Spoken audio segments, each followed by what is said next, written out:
नमस्कार दोस्तों, स्वागत है आपका दबंग लॉ यूट्यूब चैनल पर। मैं हूं आपका दोस्त एडवोकेट हर्षवर्धन देशमुख फ्रॉम पुणे महाराष्ट्र। तो दोस्तों, आज के इस वीडियो में हम देखेंगे पब्लिक सर्वेंट की जो डेफिनेशन हमको section 2C of the prevention of corruption act 1988 में दी गई है, उसको आज हम एक्सप्लेन करेंगे, सिंपल तरीके से समझने की कोशिश करेंगे। तो चलिए शुरू करते हैं। Public servant section 2C। The definition of public servant under Section 2C of the Prevention of Corruption Act 1988 is quite broad, and it includes individuals across various categories who perform public duties.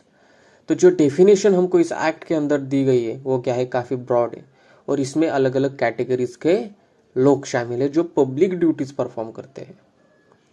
This definition is crucial because the provisions of the act primarily apply to public servants. और ये जो definition है वो काफ़ी important है क्योंकि जो acts के प्रोविजंस है वो मेनली जो the prevention of corruption act 1988 है उसके जो प्रोविजंस है वो मेनली पब्लिक सर्वेंट्स पर अप्लाई होती है। तो चलिए इस जो हमारे डेफिनेशन है उसको थोड़ा सा सिंप्लीफाई करें और समझने की कोशिश करें। Public servant under the prevention of corruption act 1988 can be. तो चलिए शुरू करते हैं। गवर्नमेंट एम्प्लॉयज सेक्शन 2CI, ठीक है। तो public servants under the prevention of corruption act can be, कौन कौन हो सकते हैं? तो यहाँ पर आपको लगभग 12 क्या किए हैं कैटेगरीज दी है। 12 कैटेगरीज आपको देखने को मिलेगी। वो सब क्या है, इसमें जो एम्प्लॉयज आते हैं उनको क्या कहा जाता है, पब्लिक सर्वेंट कहा जाता है। 12 कैटेगरीज आपको देखने को मिल रही है। तो सबसे पहली कैटेगरी है गवर्नमेंट एम्प्लॉयज, ठीक है। Any person in the service or pay of the government or remunerated by the government by fees or commission for the performance of any public duty. यानी कोई भी पर्सन जो गवर्नमेंट की service में हो या सरकार से पे ले रहा हो या जिसे सरकार फीस या कमीशन के थ्रू पब्लिक ड्यूटी परफॉर्म करने के लिए रेम्यूनरेट करती हो। This clause encompasses civil servants, officers and any individual directly employed by the government at both central and state level। यानी इस क्लॉज में सिविल सर्वेंट्स, ऑफिसर्स और वो लोग शामिल है। इस क्लॉज में सिविल सर्वेंट्स, ऑफिसर्स और वो लोग शामिल है जो डायरेक्टली सेंट्रल या स्टेट गवर्नमेंट के लिए काम करते हैं। डायरेक्टली सेंट्रल या स्टेट गवर्नमेंट के लिए काम करने वाले एम्प्लॉयज इसमें आते हैं, ठीक है। नेक्स्ट कैटेगरी जो है employees of local authorities. Next category क्या है, employees of local authority. Any person in the service or pay of a local authority such as municipal corporations, panchayat or urban development authorities. These employees like municipal officers or local health inspectors fall under the definition of public servants। यानी कोई भी person जो local authorities के service में हो या पे ले रहा हो, क्या कोई भी पर्सन जो लोकल अथॉरिटीज के सर्विस में हो या पे ले रहा हो, जैसे कि म्यूनिसिपल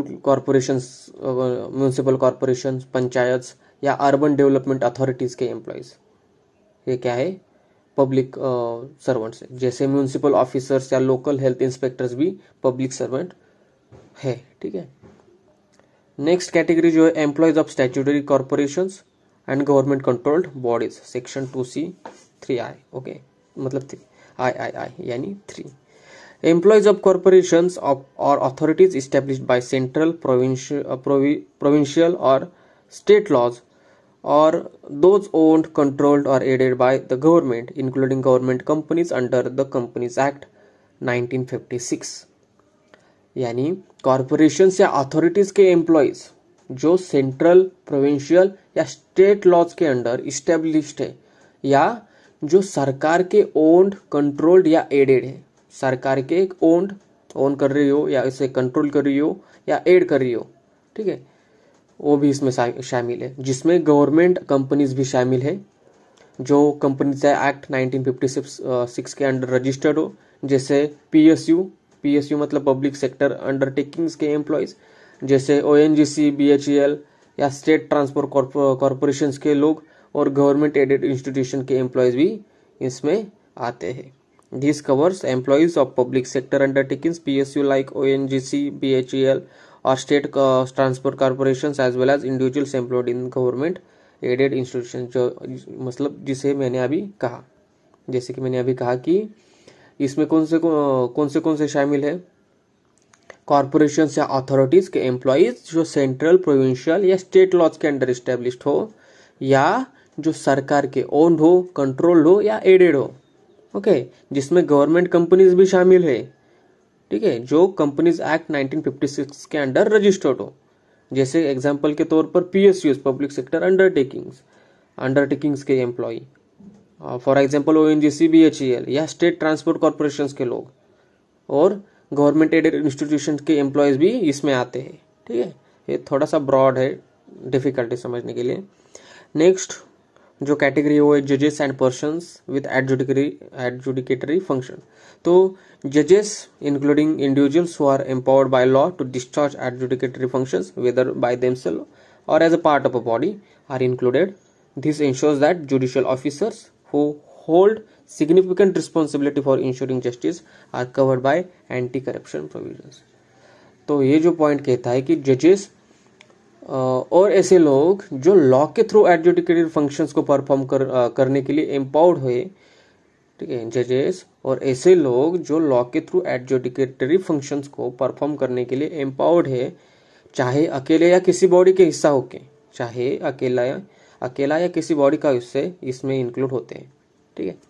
ये इंश्योर करता है कि जुडिशियल ऑफिसर्स जो जस्टिस को डिलीवर करते हैं वो भी क्या हो सके, एंटी करप्शन के प्रोविजंस के अंडर आते हैं, ठीक है। जजेस और जो भी लोग हैं जो एडजुडिकेटरी फंक्शन परफॉर्म कर रहे हैं, जिनको एम्पावर किया गया है, वो भी क्या है, पब्लिक सर्वेंट से, वो भी इस एक्ट के अंदर क्या है, लायबल है, अकाउंटेबल है।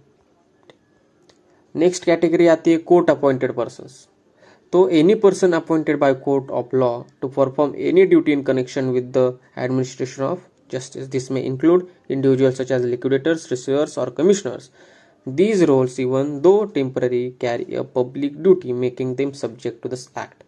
यानी जो कोर्ट अपॉइंटेड पर्सन्स होते हैं, जैसे कि कोई भी पर्सन जो कोर्ट के थ्रू अपॉइंट किया गया हो, जस्टिस के एडमिनिस्ट्रेशन के काम में हो सकते हैं, जो ड्यूटी परफॉर्म कर रहे हो, जैसे लिक्विडेटर्स हो सकते हैं, रिसीवर से, कमिश्नर से, चाहे ये रोल्स टेम्पररी होते हैं, ठीक है, ये रोल्स टेम्पररी भी होते हैं या हो सकते हैं, फिर भी इनको पब्लिक ड्यूटी माना जाता है और ये एक्ट के अंदर आते हैं।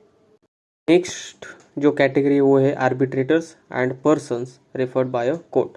तो any person to whom a cause or matter has been referred for a decision or report by a court of justice or by a competent public authority. For example, arbitrators or mediators appointed by courts to resolve disputes। तो कोई भी person जिसे court ने क्या किया है, case या matter को डिसीजन के लिए रिफर किया गया है या रिपोर्ट के लिए अपॉइंट किया हो, जैसे कोर्ट अपॉइंटेड आर्बिट्रेटर्स या मीडिएटर्स जो डिस्प्यूट सॉल्व करते हैं, वो भी क्या होते हैं, इस कैटेगरी के अंडर पब्लिक सर्वेंट है। 7th, electoral officers. ये तो सिंपल है। Any person who holds an office that empowers them to prepare, maintain और रिवाइज एनी इलेक्टोरल रोल और टू कंडक्ट इलेक्शंस और any part of an election. Electoral officers are crucial for the democratic process and their duties are considered public services. यानी कोई भी person जिसका office उन्हें empower करता है इलेक्शन के लिए इलेक्टोरल रोल बनाना, मेंटेन करना या रिवाइज करना, ओके, या इलेक्शन या उसके पार्ट को कंडक्ट करना, ये क्या है, इनके काम है। इलेक्शन प्रोसेस के लिए ये ऑफिसर्स इंपॉर्टेंट होते हैं, इसलिए उनकी ड्यूटी को पब्लिक सर्विस माना गया है, ठीक है। Next category public duty performance, section 2C और VI 8 in short. This clause is broader and includes any person who holds N office by virtue of which they are authorized or required to perform any public duty. It covers a range of individuals who, even though not directly employed by the government, carry out public functions.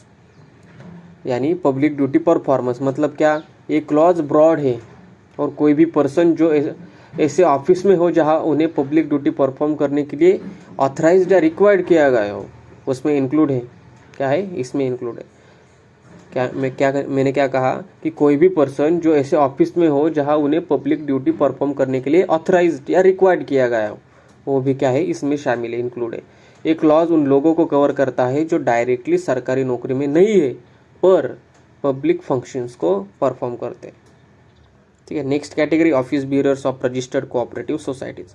Office bearers like presidents or secretaries of registered cooperative societies engaged in activities such as agriculture, industry, trade, or banking, provided that they receive or have received financial aid from the government, are also considered public servants. यानी registered cooperative societies के office bearers जैसे president या secretaries जो agriculture, industry, trade या banking जैसे कामों में लगे हैं और जिन्हें गवर्नमेंट से फाइनेंशियल एड मिला हो या मिलता है, उन्हें भी पब्लिक सर्वेंट माना गया है। The role of cooperative societies in promoting community development and public welfare makes their leader accountable under the act. तो जो कोऑपरेटिव सोसाइटीज जो कम्युनिटी डेवलपमेंट और पब्लिक वेलफेयर में लगे होते हैं, जो कोऑपरेटिव सोसाइटीज कम्युनिटी डेवलपमेंट और पब्लिक वेलफेयर में लगे होते हैं, उनके लीडर्स भी इस एक्ट के अंदर अकाउंटेबल है। ठीक है। 10th नंबर की कैटेगरी बोल सकते हैं members of service commissions and selection boards, यानी members and employees of service commissions or boards like UPSC, state public service commissions including those involved in conducting exams or making selections are also public servants under the PCA.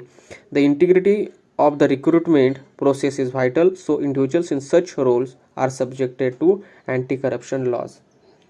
यानी service commissions या boards जैसे कि UPSC हो गई और जो state public service commission होती है जैसे कि महाराष्ट्र में एमपीएससी, तो इसके जो मेंबर्स और एम्प्लॉयज है और जो एग्जाम्स कंडक्ट करते हैं या सिलेक्शंस करते हैं, वो भी पब्लिक सर्वेंट्स कहलाते हैं। रिक्रूटमेंट प्रोसेस की इंटीग्रिटी के लिए ये लोग भी एंटी करप्शन लॉज के अंडर आते हैं। यूनिवर्सिटी ऑफिशियल्स एंड एम्प्लॉयज, वो भी क्या है? पब्लिक सर्वेंट्स है। वाइस चांसलर्स, प्रोफेसर्स, लेक्चरर्स और employees of universities along with anyone involved in conducting examinations are considered public servants if they perform functions that impact the public, such as administrating exams or handling public funds.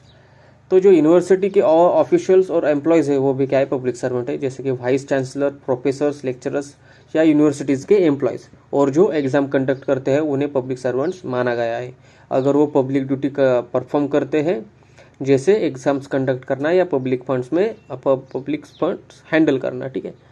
Next category और last category, employees of institution receiving government add.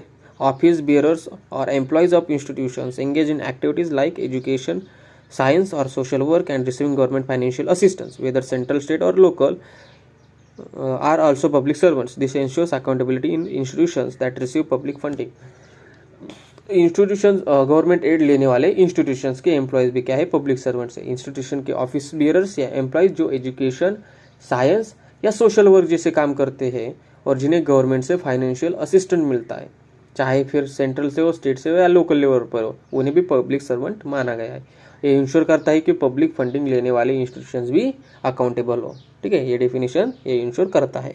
तो definition के हिसाब से जो हमें definition under the act दी गई है, तो यहाँ पर 12 कैटेगरीज हमको दी गई है पब्लिक सर्वेंट्स की।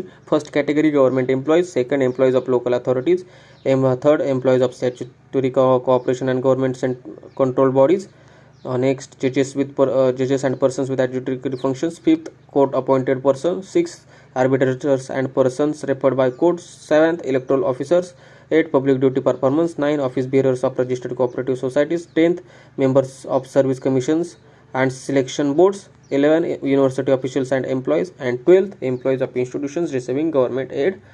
ओके। तो ये क्या थे? कैटेगरीज थे। पब्लिक सर्वेंट की डेफिनेशन बहुत वाइड है और इसमें गवर्नमेंट एम्प्लॉयज, लोकल अथॉरिटीज़ के workers, POC, judicial officers, court appointed persons, electoral officers और ऐसे लोग शामिल हैं जो पब्लिक ड्यूटी परफॉर्म करते हैं या जो गवर्नमेंट एडेड इंस्टीट्यूशंस में काम करते हैं। प्रिवेंशन ऑफ करप्शन एक्ट का main focus in public servants पर होता है ताकि करप्शन को रोका जा सके। ठीक है, तो आई होप आपको ये डेफिनेशन मैंने की हुई एक्सप्लेन समझ में आई हो। वीडियो पसंद आया तो लाइक करो, शेयर करो और सब्सक्राइब ज़रूर करना। मिलते हैं अगले वीडियो में।